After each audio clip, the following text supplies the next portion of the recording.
100 বার কেউ সুবহানাল্লাহ পড়লে 100 নবী বংশের গোলাম। এই ভিডিওটি আমি কয়েকবার দেখেছি, আমার অনেক ভালো লেগেছে।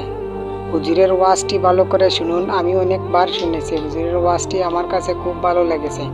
আপনি শুনলে আপনারও আলহামদুলিল্লাহ, ভালো 100 লাগবে। বার পড়লে আল্লাহর নবী বলেন 100 ঘোড়া আল্লাহর রাস্তায় যুদ্ধের জন্য দান করার সওয়াব। 100 বার আল্লাহু আকবার পড়লে আল্লাহর নবী বলেন 100 উট হজ্জের মধ্যে আল্লাহর রাস্তায় কুরবানি করার সওয়াব। কয়টার সওয়াব কইলাম? সুবহানাল্লাহ, আলহামদুলিল্লাহ, আল্লাহু আকবার। এরপরে নবী বলেন 100 বার যে পড়বে লা ইলাহা ইল্লাল্লাহ, বলেন, আবার বলেন, লা ইলাহা ইল্লাল্লাহ, লা ইলাহা ইল্লাল্লাহ, লা ইলাহা ইল্লাল্লাহ।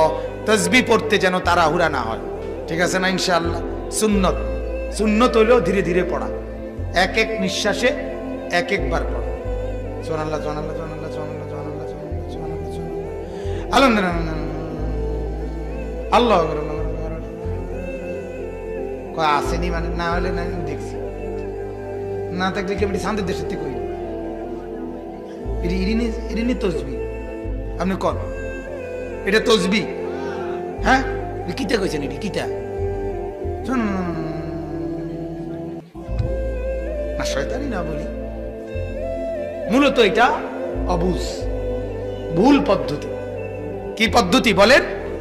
ভুল কি না বলেন? তাসবিহ পড়বেন এক নিঃশ্বাসে একবার।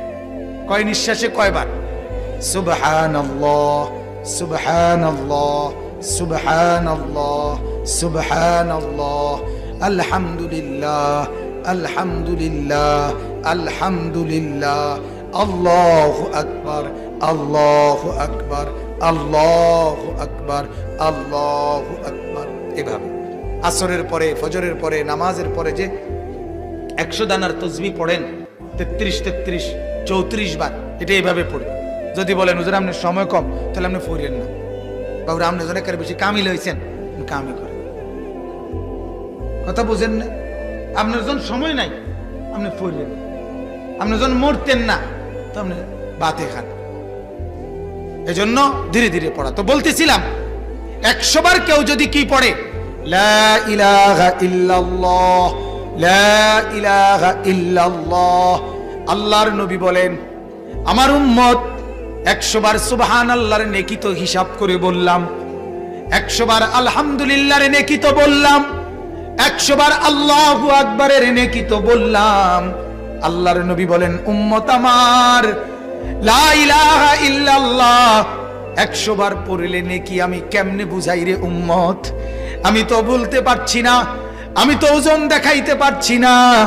আল্লাহর নবী বলেন আমার উম্মত 100 বার যদি পড়ো লা ইলাহা ইল্লাল্লাহ তামলাউ মা বাইনাস সামাই ওয়াল আরদ, 7 আসমান ও জমিনের ফাঁকা জায়গাটা নেকিতে পূর্ণ হবে। এবার তুমি মাপ দাও, কথা বলেন, তুমি মাপ দাও। পৃথিবীর এই প্রান্ত থেকে ওই প্রান্ত তুমি দৈর্ঘ্য মাপো, তুমি প্রস্থ মাপো, এরপরে উচ্চতা মাপো, এরপরে ইট রাইখা চাও কদ্দুর হয়। কথা কয় না, ঠিক না? আল্লাহর নবী বলেন কেমনে বলতাম উম্মত, এটার সংখ্যা দিয়া বুঝাইলাম না। ওইটা তো 100 ঘোড়া বলছি, ওইটা তো 100 উট বলছি, ওইটা তো 100 গোলাম বলছি, এটার সংখ্যা দিয়া বুঝাইতে পারলাম না। এটা এই পরিমাণ নেকি যে আসমান ও জমিনের সব জায়গা নেকিতে পূর্ণ।